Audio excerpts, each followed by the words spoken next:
Sé lo que estás haciendo. La primera llamada no le pareció amenazante. Simplemente la incomodó. Entró a las 2:17 de la madrugada, cuando Laura todavía estaba despierta, corrigiendo trabajos frente a la luz fría de su laptop. El número era desconocido. Dudó unos segundos antes de contestar, no por miedo, sino por una intuición leve que a veces uno suele ignorar. «Sí», contestó. Hubo silencio, no el típico silencio de mala señal, sino uno intencionado, contenido, como si alguien estuviera escuchando con atención desde el otro lado. «¿Te gusta trabajar de noche?», dijo finalmente una voz masculina, distorsionada, casi juguetona. Eso habla de alguien disciplinado, o de alguien que evita dormir por quién sabe qué razón. Laura frunció el ceño. «¿Quién es?». «Alguien que te observa», respondió la voz, y acto seguido colgó.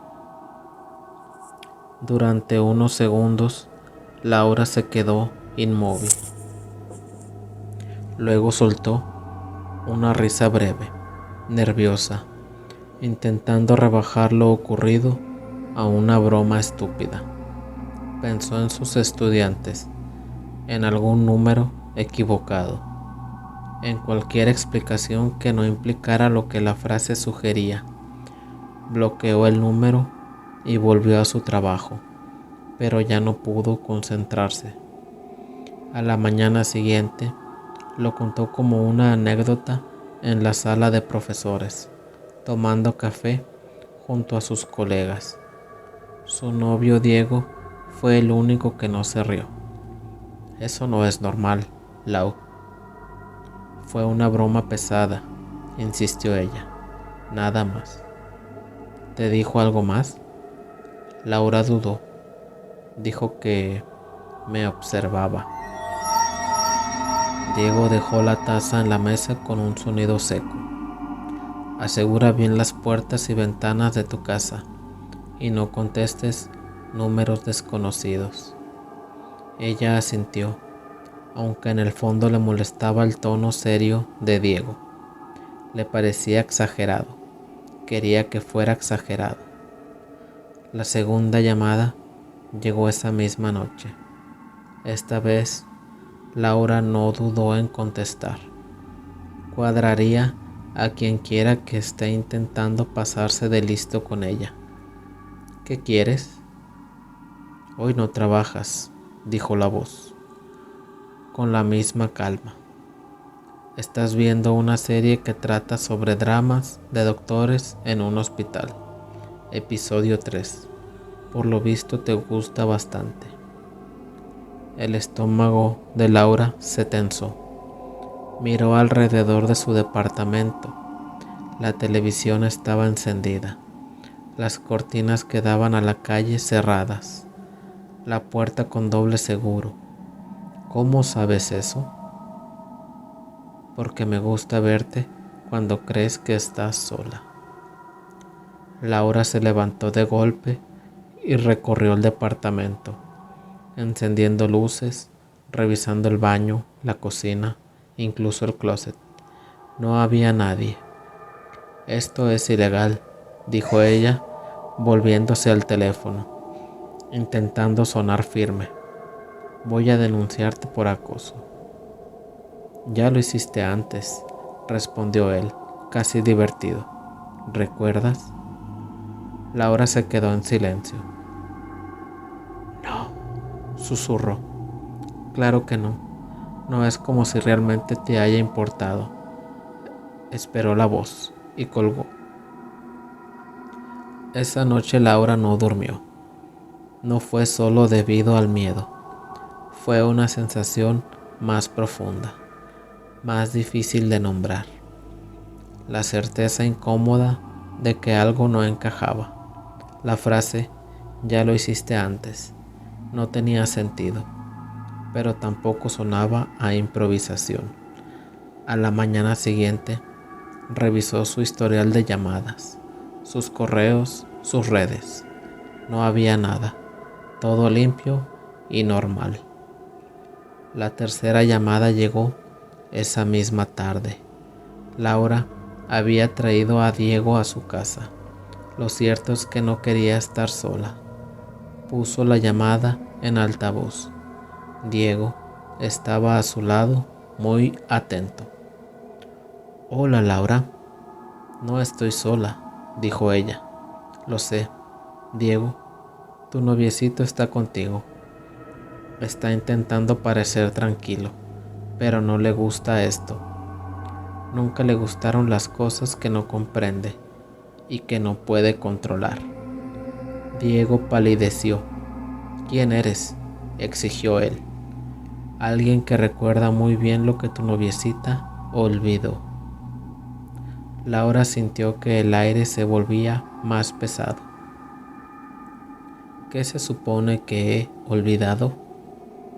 Hubo una pausa, esta vez más grave. «La noche en la que me desgraciaste la vida».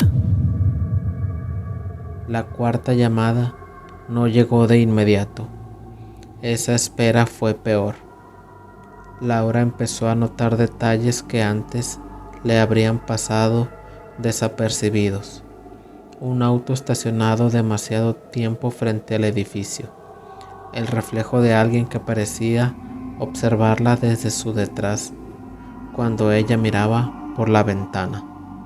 El eco de pasos en la escalera cuando regresaba de trabajar. Nada concreto. Hasta creía por momentos estar viendo cosas, estar paranoica. Diego insistía en quedarse con ella. «Esto ya no es un juego, Laura». «Creo que nunca lo fue», ella respondió con una calma que en realidad no sentía. Esa noche cenaron juntos. Intentaron hablar de cualquier cosa que no fuera el tema que los tenía atrapados. Pero cada pausa se llenaba con la misma pregunta no dicha. Laura bebió más de lo habitual, no lo suficiente para perderse, pero sí para aflojar ese nudo constante en el pecho. Fue entonces cuando su teléfono vibró. Era un número desconocido. Laura lo miró unos segundos, luego contestó. «Ya basta». «No», dijo la voz, más clara que antes, menos distorsionada. «Ahora recién todo esto empieza a tener sentido». Diego se acercó atento. «Dilo de una vez», exigió Laura. «¿Qué quieres de mí?». Hubo un suspiro al otro lado. No sonaba teatral, sonaba sentido. Hasta podría decirse que irritado. «Quiero que recuerdes quién soy». Laura apretó el teléfono. «No te conozco». «Sí me conoces, solo que esa noche estabas demasiado borracha como para darte cuenta de lo que hiciste». Algo en esa frase se deslizó dentro de ella, como una aguja. En su mente comenzó a formarse una imagen, luces rojas reflejándose en el vidrio de un taxi.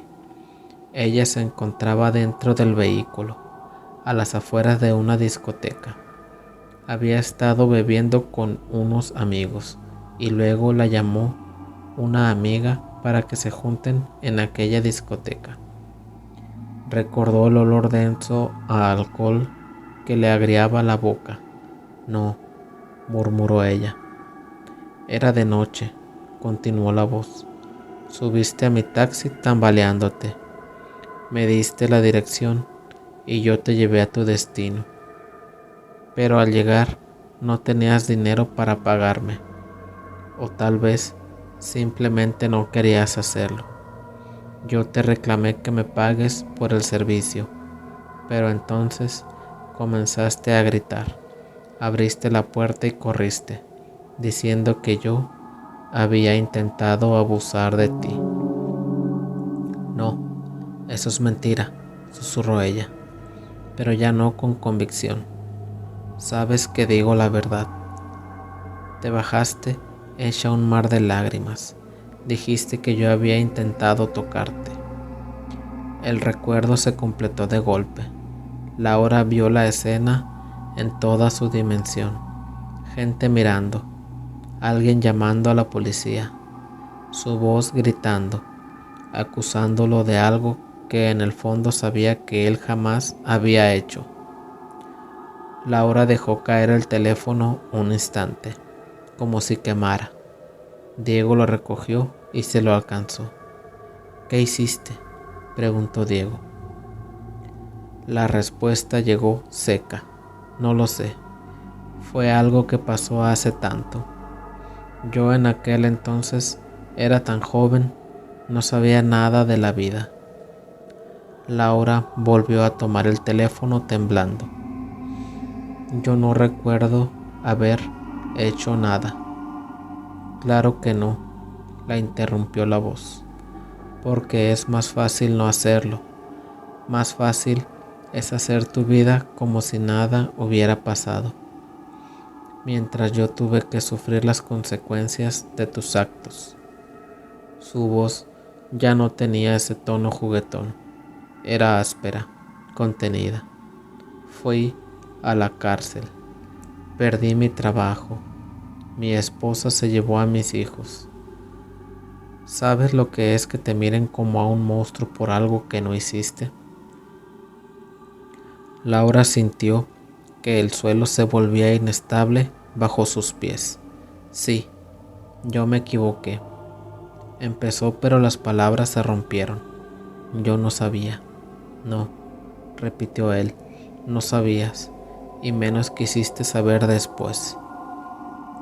El silencio que siguió fue pesado, definitivo. Recién salí de la cárcel hace unas semanas, añadió la voz. ¿Sabes? He tenido bastante tiempo para meditar sobre qué hacer contigo. Laura cerró los ojos. Por favor, ¿podríamos arreglar esto?, dijo desesperada. Yo puedo declarar, puedo decir la verdad, lo que tú quieras. No, cortó él. Ya es demasiado tarde. Nada de lo que hagas me hará recuperar todos los años que perdí de mi vida. Nada me hará recuperar a mi familia ni mi honra. Un leve crujido sonó en la línea, como una puerta abriéndose. Te diré lo que haré. Esto se trata de que pruebes de la misma medicina. Laura creyó oír ese mismo crujido detrás. Giró la cabeza lentamente hacia su habitación.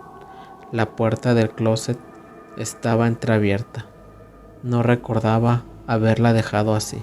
Diego, susurró ella, completamente aterrada. Él siguió su mirada. ¿Qué pasa?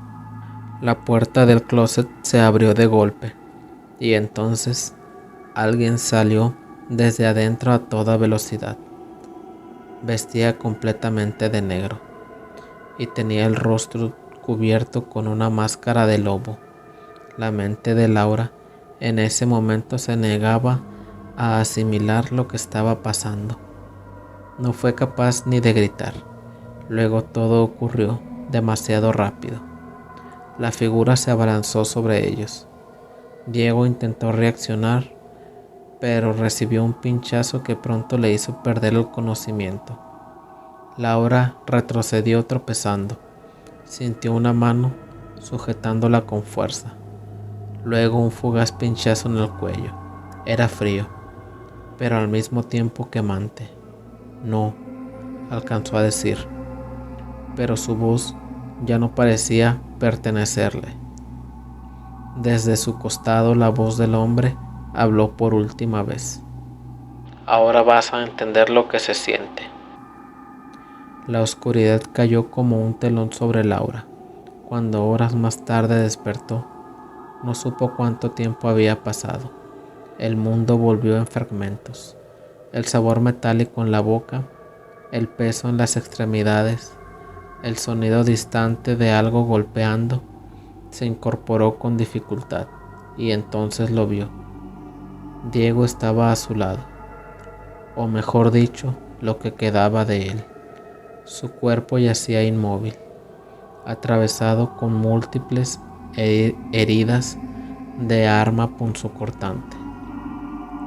La sangre oscura se extendía por el suelo, seca en algunas partes, aún brillante en otras.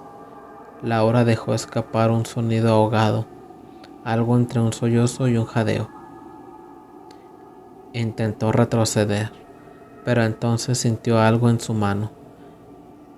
Miró. Se trataba de un cuchillo. Este se encontraba manchado. Sus dedos lo sostenían con fuerza, como si no hubiera soltado nunca. El aire para Laura se volvió irrespirable. No fui yo, susurró ella. Yo no. Entonces escuchó unos golpes. Estos eran fuertes. Se oían urgentes. Policía, abra la puerta. Hemos recibido reportes de una fuerte discusión. Venimos a comprobar que todo esté bien. Laura miró a su alrededor desorientada, atrapada entre la escena de lo que venía sucediéndole y la irrealidad.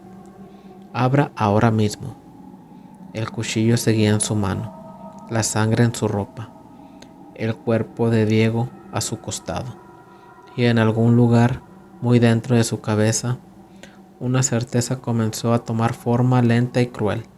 Estaba atrapada, y estaba por probar de la misma medicina que le había advertido aquel hombre, al que alguna vez ella acusó de algo que él jamás cometió. La casa de la abuela. El ático. En mi cuarto había 2 puertas, una para entrar y salir de la habitación y otra al ático. Cuando abrías la puerta del ático había una escalera larga de madera que parecía interminable si estabas abajo, porque subía directo al techo. Mi cama estaba en la misma pared que esa puerta, y las cosas que escuché del otro lado todavía me persiguen. Empezó con pasos fuertes bajando las escaleras, que se detenían a la mitad, y luego silencio, como si estuviera escuchando. De eso pasó a que la perilla de la puerta se moviera en plena luz del día, cuando estaba solo en casa. Siempre salía corriendo y me sentaba en el porche trasero hasta que mi abuela llegaba a casa, con el corazón latiéndome en la camisa. Otra vez fui a ducharme y cuando salí, la puerta del ático estaba abierta de par en par.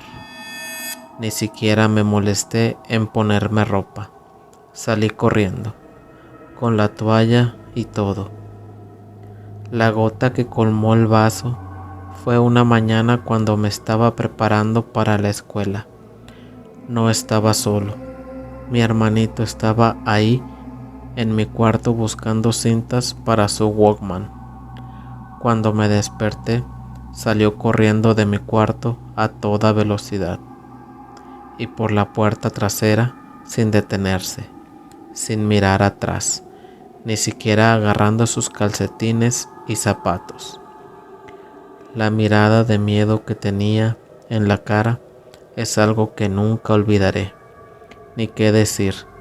Tiene que lo que vio lo asustó tanto que corrió 4 millas descalzo, hasta que la policía lo encontró y lo trajo a casa. Tenía fiebre, lo cual era extraño porque estaba absolutamente bien cuando estábamos preparando para la escuela. Ese fue mi último día en esa habitación. Dormía en el sofá, o si mi abuela estaba en casa, en su cama. Un día me preguntó por qué dormía en el sofá.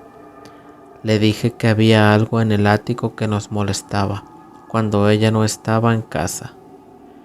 Mira, mi abuela era cuidadora y se iba 2 o 3 días seguidos, así que teníamos que cuidarnos cuando ella no estaba. Así que no sabía que estábamos experimentando estas cosas. Y más tarde, cuando era un poco mayor, descubrí que ella también, de todos modos, llamó a su pastor y caminaron por la casa diciendo unos cantos raros. Y todo estuvo bien hasta que me hice mayor y me mudé. Ahora tengo casi 50 años y todavía sueño con esta casa y las múltiples entidades que hay. Nunca vi lo que vio mi hermano, pero puedo sentirlo ahora y en mis sueños, como si todavía estuviera ahí, e incluso en mis sueños estoy sentado en el porche trasero cuando tengo miedo, pero la casa está en llamas mientras la manija se mueve. Le tomó mucho tiempo a mi hermano contarme lo que pasó ese día, pero cuando lo hizo, dijo que 2 seres extraños que parecían hombres, pero no lo eran, salieron del ático, se acercaron a él y lo levantaron en el aire.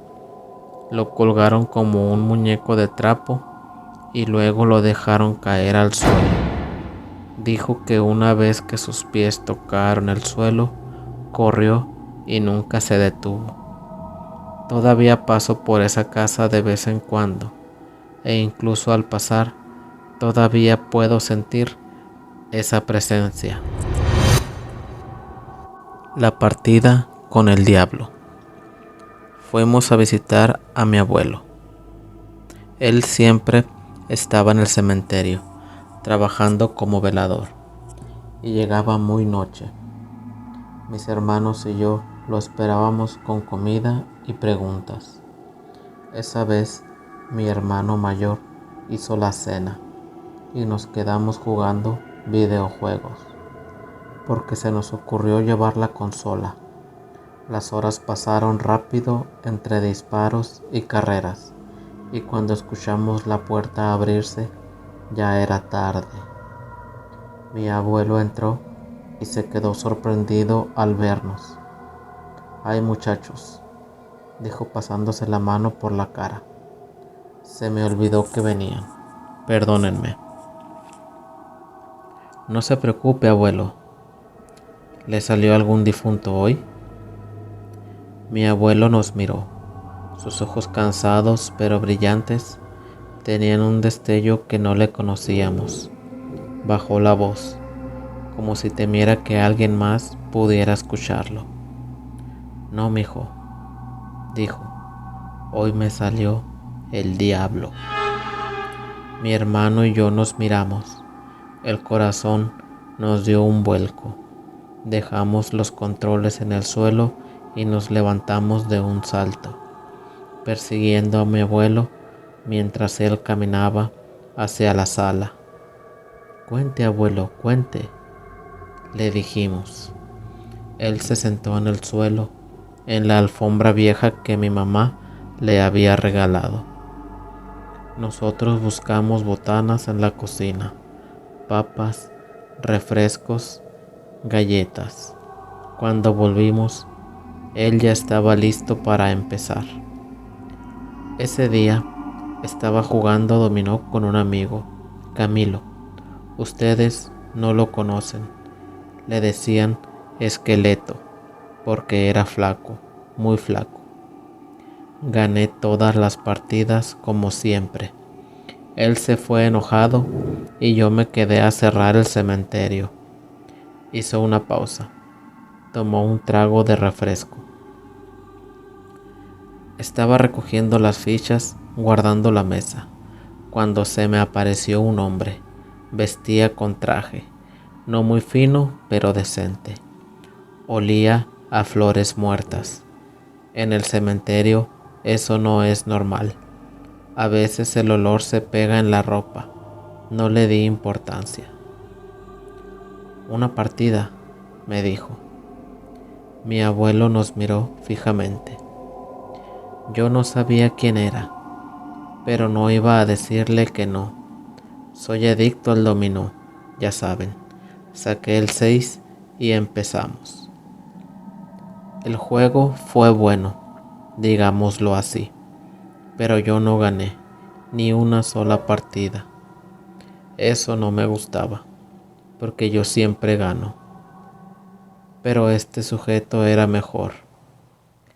Siempre sacaba una ficha mejor, una jugada más inteligente, una estrategia que no alcanzaba a ver.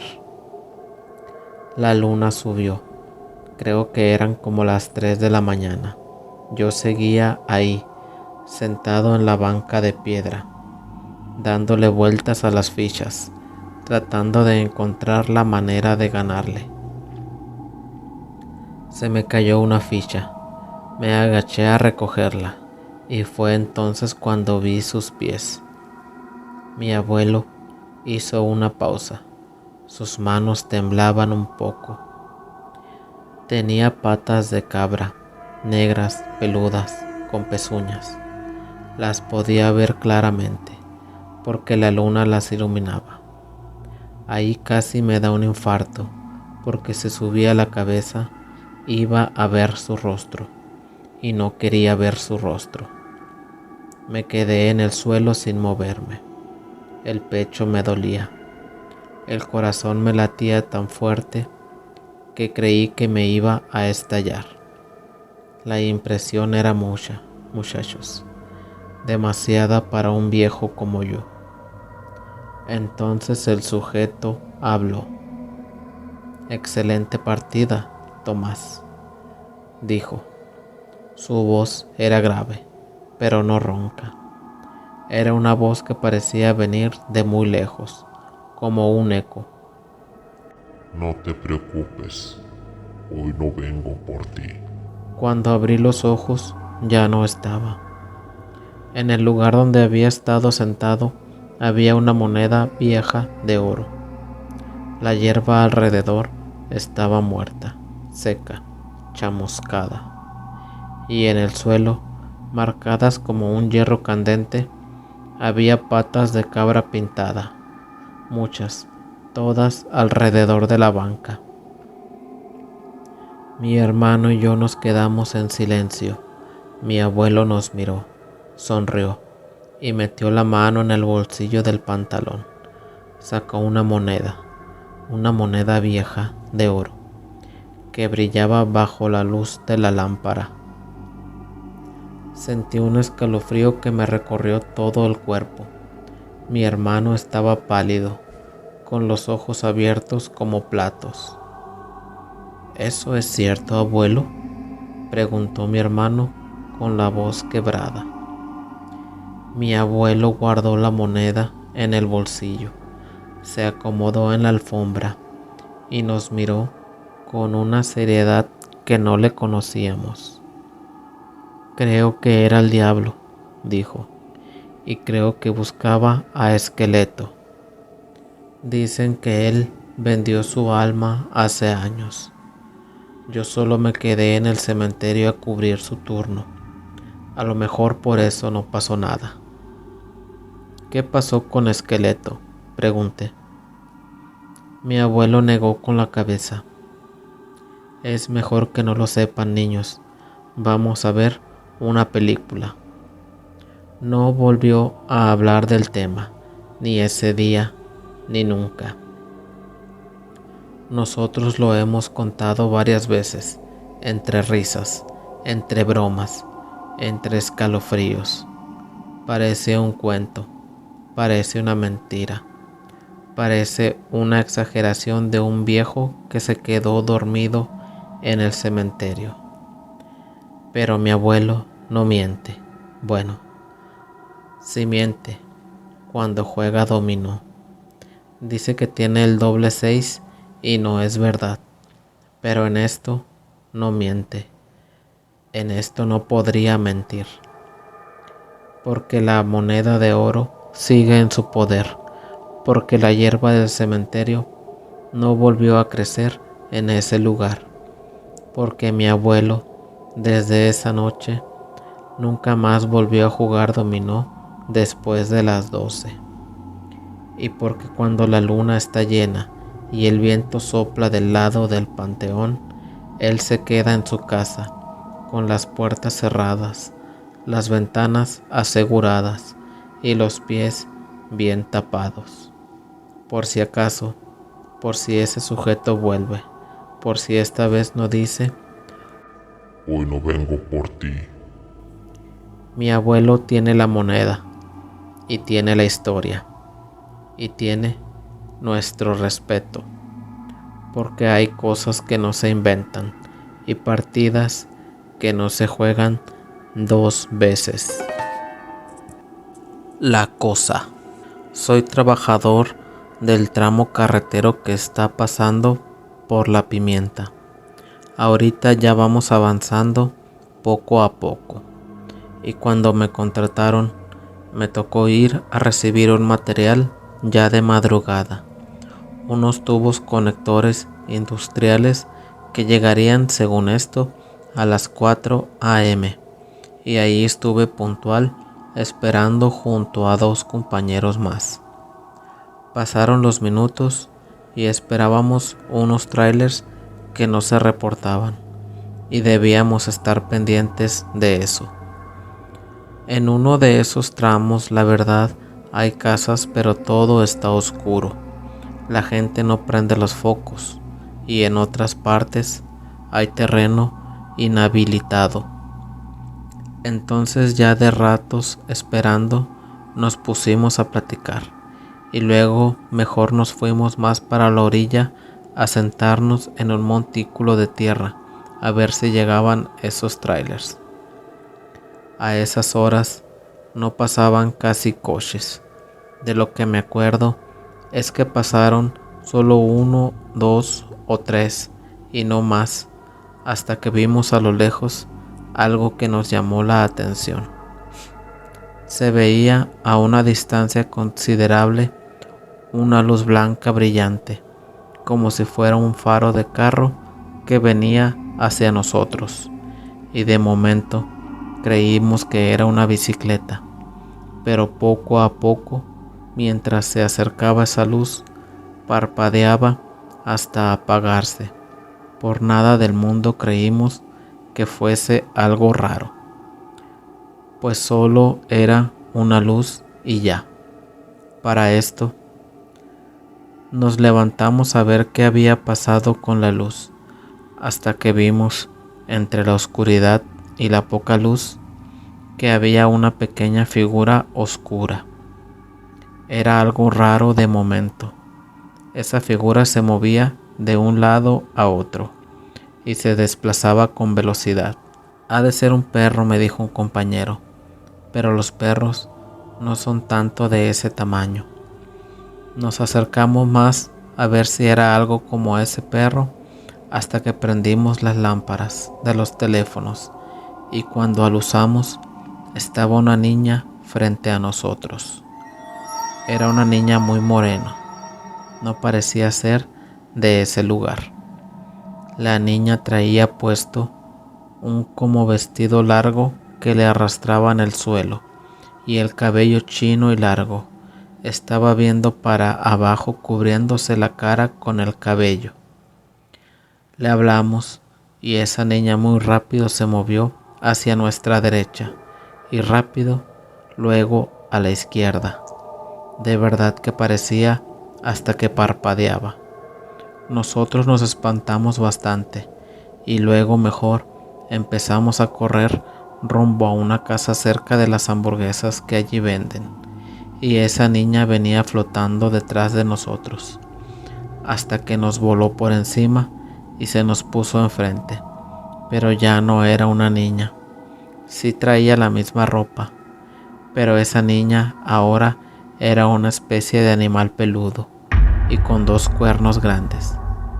Cuando la vimos, uno de mis compañeros se desmayó, y lo único que pude hacer por mi cuenta fue empezar a correr intentando jalar a mi amigo, pero no pude hasta que esa cosa también lo agarró, y lo estaba jalando hasta que escuché que hizo un chillido raro, y luego le arrancó un cacho de pantalón y se fue volando hacia arriba. Entonces mi otro compañero ya iba lejos y yo le empecé a pegar cachetadas a mi amigo para que despertara, y cuando creí que estaba despertando, mi amigo me agarró del cuello y empezó a querer morderme como loco. Como pude me quité de allí y mi amigo ahora venía corriendo, pero en 4 patas atrás, y nos tuvimos que meter hacia una capilla, o no sé qué sea ahí, a refugiarnos afuera en un barranco. Luego de eso, esa niña comenzó como a danzar alrededor de mi amigo, y luego no sé qué le haya quitado, porque vi que le chupó algo de la cabeza y se fue. Mi amigo quedó allí tirado y despertó ya de ratos, y nos dijo que solo había sentido que se desmayó y no se acordaba de nada. Mi cuate murió hace 4 días atrás. Lo encontraron tirado cerca de su casa. Él no vive en La Pimienta. Unos dicen que fue por alcohol, pero él no tomaba, y su mamá nos dijo que lo había encontrado una noche antes hablándole a un espejo y riendo.